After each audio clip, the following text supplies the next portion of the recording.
Hello and welcome to my channel. In this video, we're going to cover how do we represent data in a project environment. What tools should we use to represent data? What visualization can we use to represent data in a project environment? So there is no project that you're going to run without collecting data.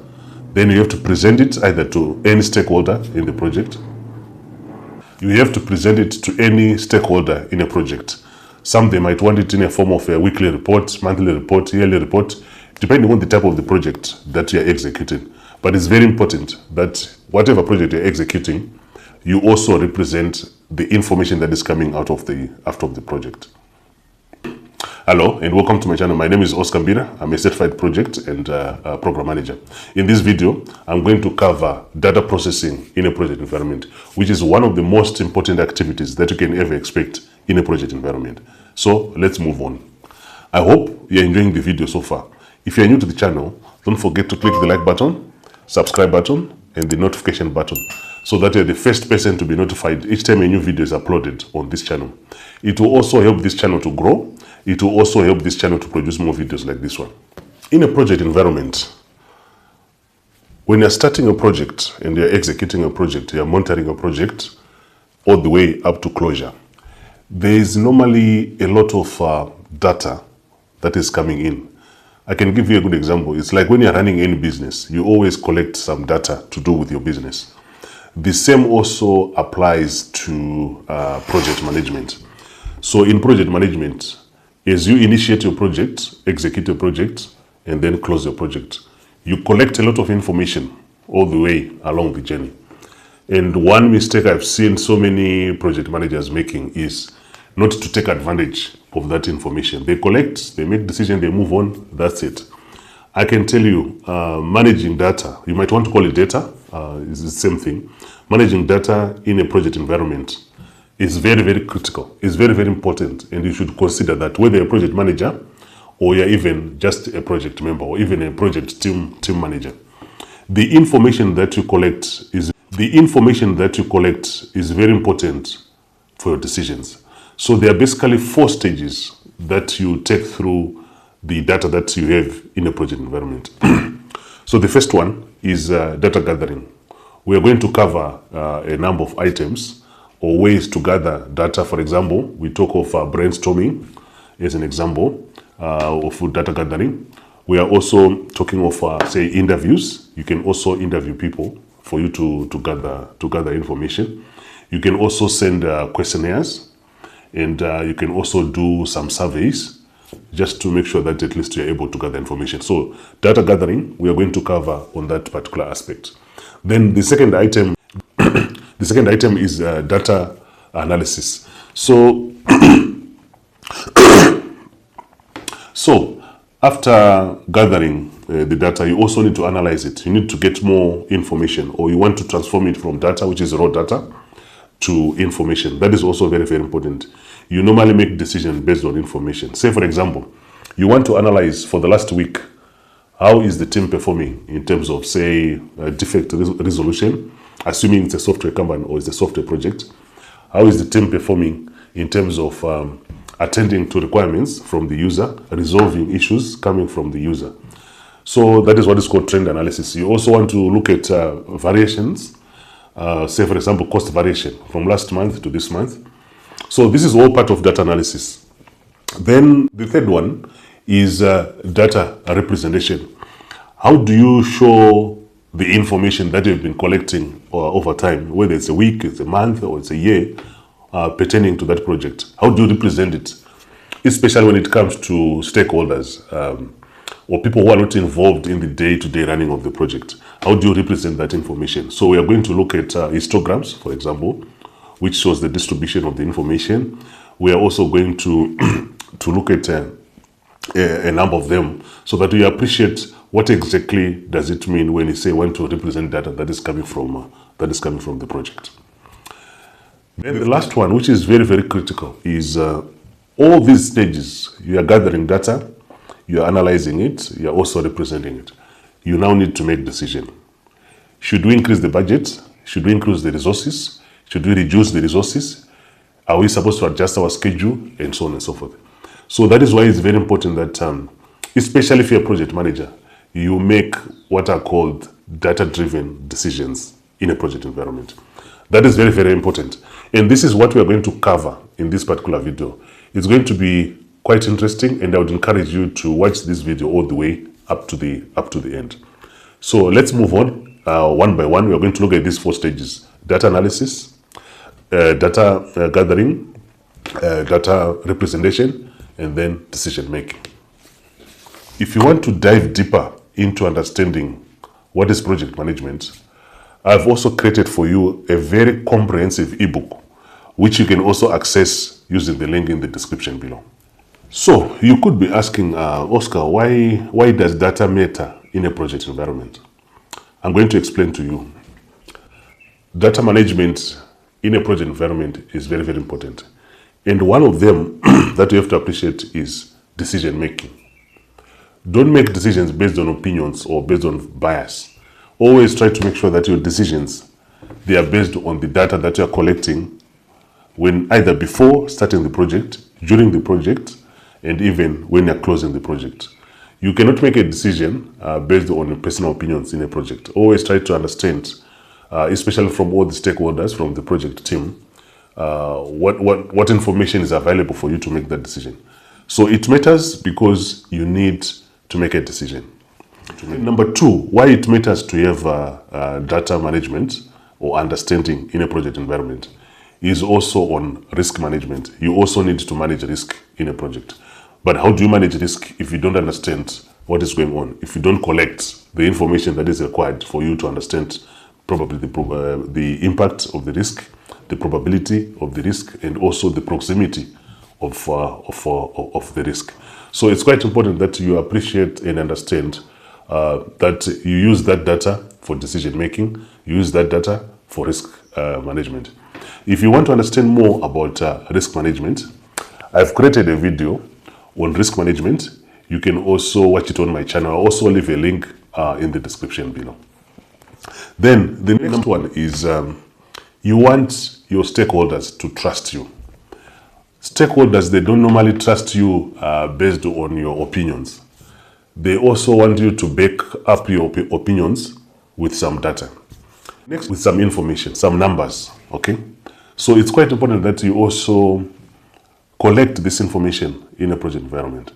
I've seen some scenarios where the information is scattered all over. You find someone has got an Excel sheet sitting somewhere, someone has got a Word document sitting somewhere, someone has got a plan of activities sitting somewhere. So this is where we encourage you to have the project management information system, PMIS. If you want to explore some of these tools that are existing, I'm going to leave a link in the description below. You can also check some of these tools where the information is actually centralized, and it becomes very easy for you to manage information in a project environment. Then you also need to use the data for continuous improvement. Some they want to call it lessons learned. You cannot learn something until and unless you understand what was it, what caused it, how can you improve it, what are you learning, and how can you apply it into other projects or into the organization as a whole. So data management in environment is also very important because you also use it for continuous learning, you also use it for lessons learned. You're asking, what do you mean by continuous improvement? So when you are running a project, there are certain repetitive phases that you might face in a project environment. You do it and then you do it again, you do it and then you do it again. Say for example, you are doing construction project. You want to build a 20-story building. So after finishing the first floor, you repeat the same thing for the second floor, you repeat the same thing for the third floor. But there are certain lessons that you are picking from that process. So this is where I'm saying, those lessons that you are picking, you need a way to manage them. You need a way to gather them and then improve the next stage and so on and so forth. In a project environment, when you have all the data, it's easier for you to control the scope. It's easier for you to control the costs. It's easier for you to also control the schedule. So data management in a project environment is very important because you also control the scope. You also control the schedule as well as the budget. You cannot control the budget without gathering information on how much has been spent for the previous phases, how much you intend to spend for the next phases. So data gathering is very important, and this is where it becomes very important for you to make decisions. So after analyzing the data, you want to answer the question as to how do we show this to either stakeholders or any interested party in the project. So there are so many ways to present data in a project environment.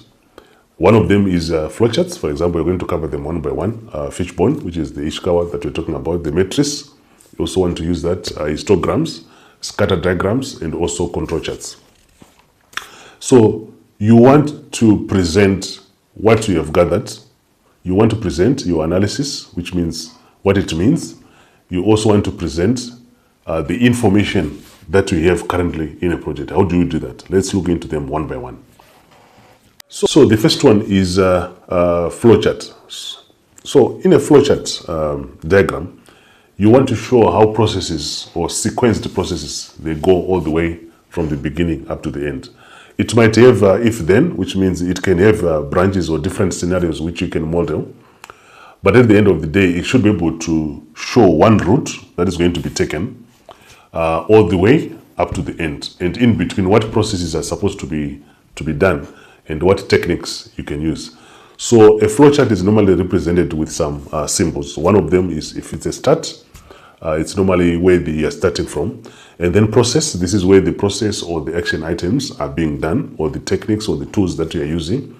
Then you also have some decision points, which means if I take 6, what does it mean? If I take 10, what does it mean? If I don't do anything, what does it mean? So you also have another part for decision making. It also has a symbol of a rectangle.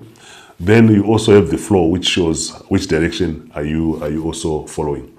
Then the start and the end, they normally use the same symbol, which is spherical, and they are all differentiated by the colors. So start might have green, and then stop or end might have blue or even red. So a flowchart is one of the presentation of information or data in a project environment.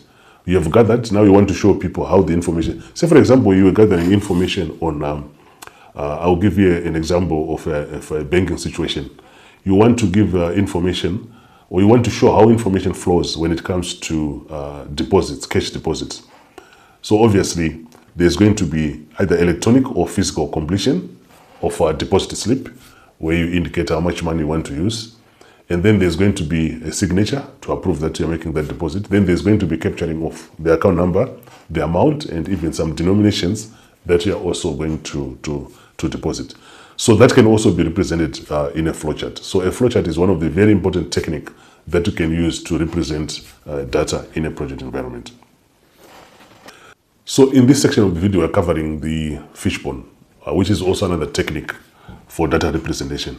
So this looks at different causes of a problem. It's normally used for root cause analysis. You have done your root cause analysis. Now you want to present that. You want to present what exactly is causing this, or what are the potential causes of that particular problem. You use the fishbone or Ishikawa diagram. And it moves from left to right, depending on the kind of the problem. One important point to note about fishbone representation is it uses also categories. You don't want to represent 500 issues in one diagram. People might not be able to read it or even understand it. So what do? You also need to make sure that you categorize them. Then you put all the potential causes into those different categories, which you can represent. Let us look at an example of what do we mean by fishbone.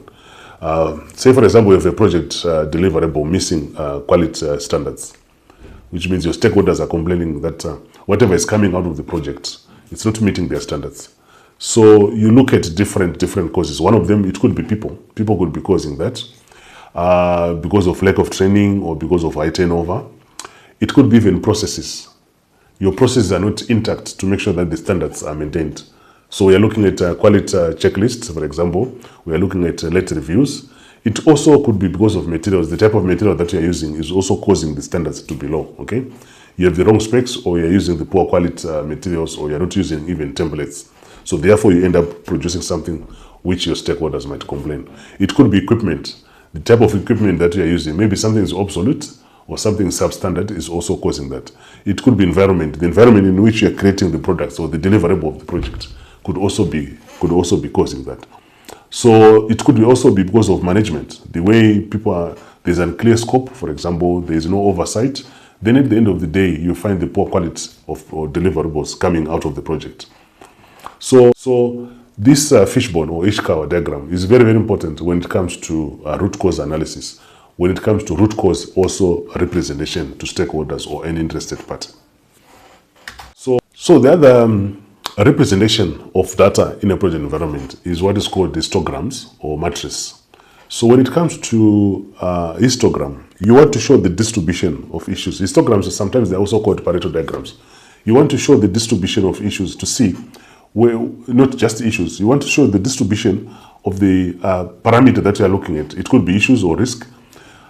Where do we have the highest concentration? So that you can focus, if it was a project situation like what I normally do, when you have got a certain area where there's too much high concentration, say for example, you have 3 work streams. One of them is where you're having so many of these issues, which means your focus on that area becomes higher. Even if it means you put more resources, you put additional budget, and so on and so forth. So it's quite important that you understand histogram. It gives you the distribution and then also the concentration, which areas they have too much of this. Remember the rule of 2080. You might have only 20% of the issues, okay, which are causing 80% of the problems. So always make sure that you look at these histograms and understand them. Then when it comes to matrice, matrice is quite straightforward. You are representing your data in rows and columns in most cases. For example, what we have on the screen right now, when it comes to prioritization, you can have, as an example, login feature. You might say it can be high value, but low effort, and you don't need to do it now, or you do it now. You can look at even the export, CSV, whether Word or XML, in terms of, so you put your features on the left side, as an example, and then you put your evaluations on the right side in terms of columns. Then you put the parameters. For example, you can put even archiving, of data archiving. Is it low priority? Do you need to do it now? You can do it later, and so. So you are representing the data that you have collected earlier. If you want me to create more videos based on what we have covered in this video, or maybe there's a concept or there's an idea which is not yet clear to you, you can reach out to me or you can let me know in the comment section below. Thank you for watching.